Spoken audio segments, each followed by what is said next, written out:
in the freezing winter of 1788. The most powerful man on earth was strapped into a heavy wooden restraint chair in his own palace, unable to move his arms, while the doctors who put him there stood back and watched. He was the King of Great Britain. And with a flash of bitter, heartbreaking clarity, he looked down at the straps and named that chair his throne. Most people remember George III as a punchline, the mad king who talked to trees and lost America. But the real story is far darker and far more tragic than the joke. Because the men sent to cure him may have been the very thing destroying him. George William Frederick was born on June 4, 1738, at Norfolk House in London, and he was born in a hurry. He arrived 2 months premature, so small and fragile that he was baptized the same day because no one expected him to survive the night. He survived. It was the first of many times the world would underestimate him. His father, Frederick, Prince of Wales, died suddenly in 1751, when George was just 12 years old. Overnight, a shy, awkward boy became heir to the British throne. And when his grandfather George II died on October 25, 1760, that boy, now 22, became king. Here is what the school books leave out. The young man who took the throne was not a tyrant and not a fool. He was, by the standards of any age, an intellectual. He built one of the greatest private libraries in Europe. Tens of thousands of volumes that would later become the foundation of the British Library. He filled notebooks with his own writings on astronomy and physics. He funded telescopes and scientific expeditions. He was so obsessed with agriculture that he published articles on crop rotation under a fake name. Ralph Robinson, gentleman farmer, because a king wasn't supposed to be caught geeking out about turnips. His enemies mocked him as Farmer George. He didn't care. And in an era when kings collected mistresses like trophies, George did something almost unheard of. In September 1761, he married Charlotte of Mecklenburg-Strelitz, a 17-year-old German princess he had never met, and then stayed faithful to her for the rest of his life. Together, they had 15 children, 9 sons, 6 daughters. In the evenings, the royal couple played music together.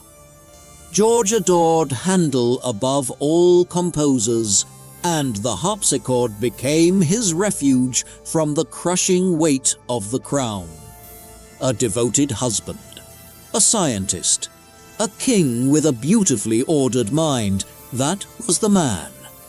And that beautifully ordered mind was exactly what he was going to lose. The first decades of his reign ground him down. The 7 Years' War ended in 1763 and left Britain drowning in debt. The Stamp Act of 1765 lit a fuse in the American colonies. And from 1775 to 1783, George watched Britain fight and lose the American Revolutionary War, the defeat that history would hang around his neck forever. The schoolbook version says, "The mad tyrant lost America single-handedly." The reality is that the policies were driven by Parliament and his ministers, with the king backing them, a conscientious man presiding over a disaster he could not stop. He took it hard. He even drafted an abdication letter he never sent. But losing an empire wasn't the worst thing that would happen to George III. Not even close. In the autumn of 1788, at the age of 50, the king began to unravel. It started in his body, convulsive stomach pains that left him doubled over. Then it moved to his mind. His speech accelerated. He talked constantly, compulsively, jumping from subject to subject, sometimes reportedly for hours on end without rest, until observers claimed foam gathered at the corners of his mouth. His own physicians recorded episodes of incoherence, delusion, and agitation so severe that attendants had to physically hold him down. And here is the most chilling part. In the early stages, George knew. He could feel his own mind slipping. According to accounts from the Queen's household, he reportedly prayed aloud, begging God to let him die rather than go mad. The true horror of that autumn wasn't that the king lost his reason. It was that he was awake for it. A scientist watching his own instrument break. The court panicked. The royal physicians tried everything the 18th century had to offer, which is to say, everything wrong. They bled him. They blistered his skin to draw out the humors. They forced down purgatives and emetics, medicines designed to make him vomit his madness out. When he refused, the medicine went in anyway, by force or by trickery hidden in his food. None of it worked. He got worse. By December 1788, the crisis had a name, and the name was Regency. If the king was permanently insane, someone had to rule in his place. And the man first in line for that job was circling like a vulture. George, Prince of Wales, the king's eldest son, was everything his father was not. A spendthrift, a womanizer. Drowning in debts, his frugal father refused to cover. Now, with the king raving at Kew, the prince aggressively lobbied Parliament to hand him the regency. And according to the letters of the diplomat Sir Gilbert Elliot, the prince reportedly did something viller still. He entertained dinner guests by mimicking his father's manic ravings for laughs. While the king was being strapped down in one part of the country, his son was performing an impression of him over the wine. Every family has a disappointment. Not every family's disappointment openly auditions for your throne while you're still alive. Queen Charlotte, meanwhile, was living a nightmare of her own. Her gentle husband of 27 years had become unrecognizable, agitated, sometimes physically aggressive in his mania. Courtiers whispered, and later biographers repeated, that the terror of those months turned her hair white. Whether or not that detail is literally true, the fear behind it was real. She began locking her door at night. Into this chaos, in December 1788, walked the man who would dominate the rest of this story. Dr. Francis Willis, a 70-year-old clergyman turned physician who ran a private madhouse in Lincolnshire. Willis practiced what he called moral management. Strip away the polite name, and the method was this: total psychological domination of the patient. The mad Willis believed were like unbroken horses. The cure was to break them. When the king was calm and cooperative, he was rewarded. Conversation, books, small privileges. But when he was difficult out, came the strait-waistcoat, pinning his arms across his chest. Out came the restraint chair.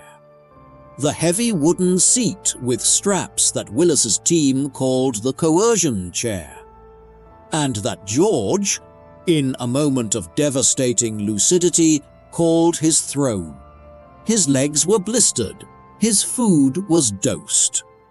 And according to the memoirs of the courtier Robert Fulker Greville, on occasions when the king's ceaseless talking wore his keepers down, they reportedly went further still and gagged him into silence. Though how often, the records don't say.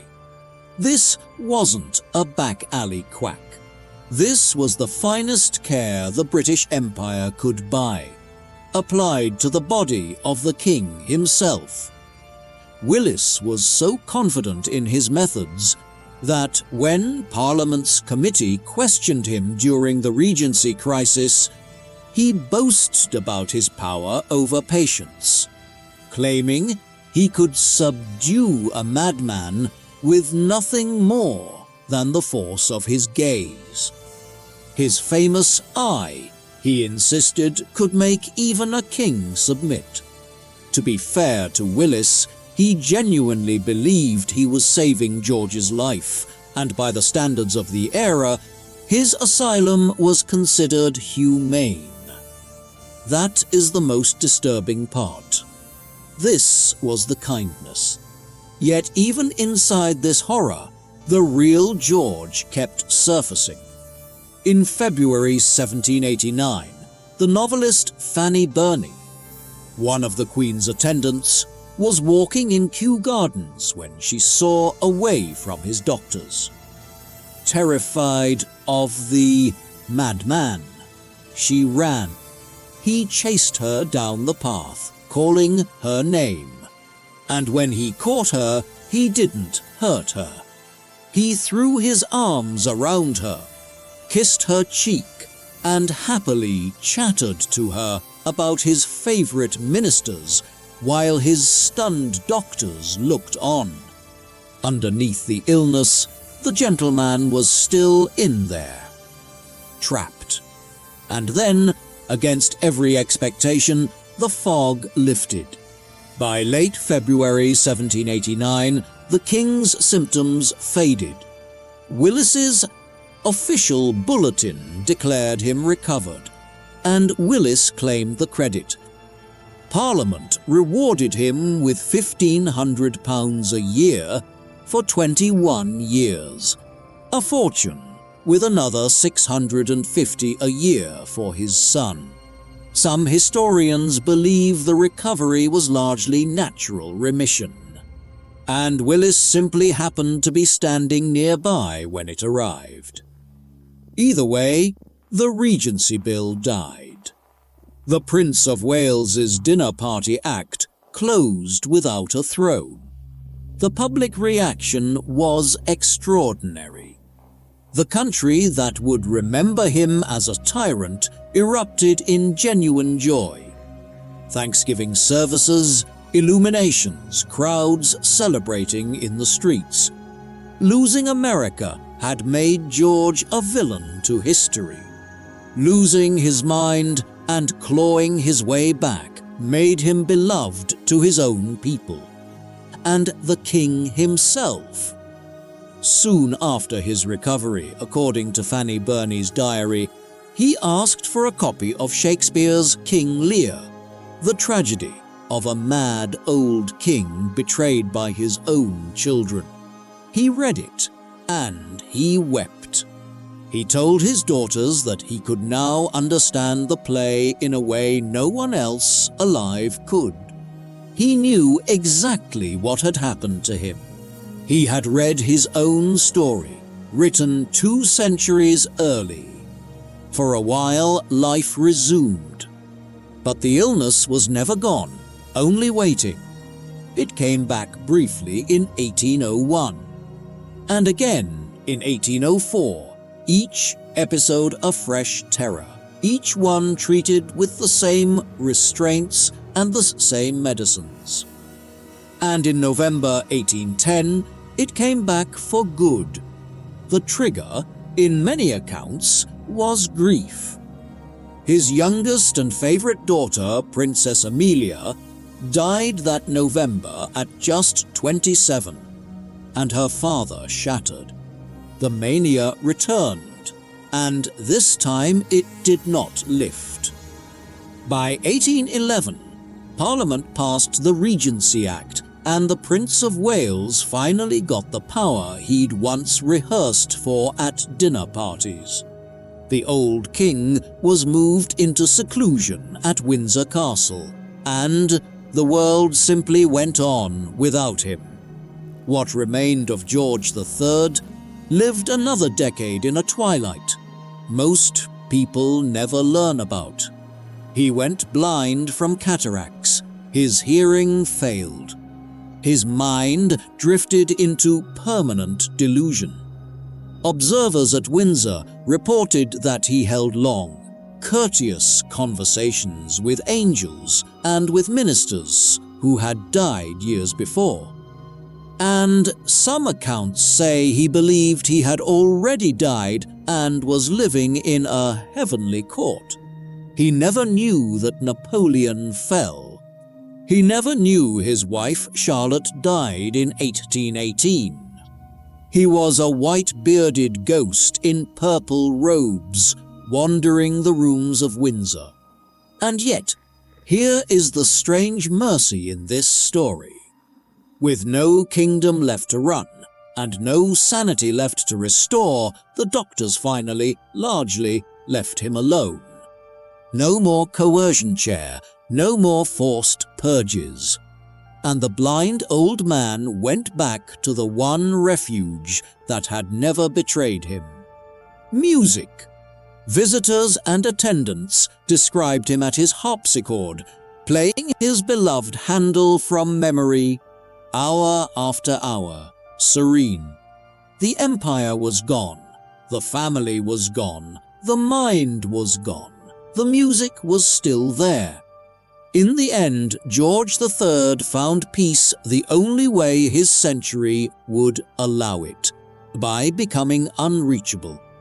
On January 29, 1820, at Windsor Castle, George III died officially of pneumonia, aged 81. He had reigned for 59 years, at that point, longer than any monarch in British history. His son, Frederick, was at Windsor at the end. The son who became George IV, the dinner party mimic, inherited the crown he had waited 30 years to snatch. On February 16th, the old king was laid to rest in St. George's Chapel, and history got to work turning him into a joke. But the joke has an ending nobody saw coming, because the evidence of what was really done to George III outlived everyone involved. It sat waiting for 2 centuries, sealed inside a lock of his own hair. In 2005, researchers including Professor Martin Warren analyzed a preserved sample of the king's hair, and the results were published in The Lancet. The hair contained arsenic at roughly 17 parts per million, a massively elevated toxic concentration. And when researchers traced the source, the trail led straight back to the royal sick room. The emetic tartar his physicians forced on him, dose after dose, episode after episode, was contaminated with arsenic. The medicine prescribed to cure the king's madness was slowly poisoning him. His symptoms began before the heavy dosing. The arsenic didn't create his illness, but the researchers concluded it likely worsened and prolonged his suffering. Every crisis brought more medicine. More medicine meant more poison. More poison meant a sicker king, and a sicker king meant more medicine.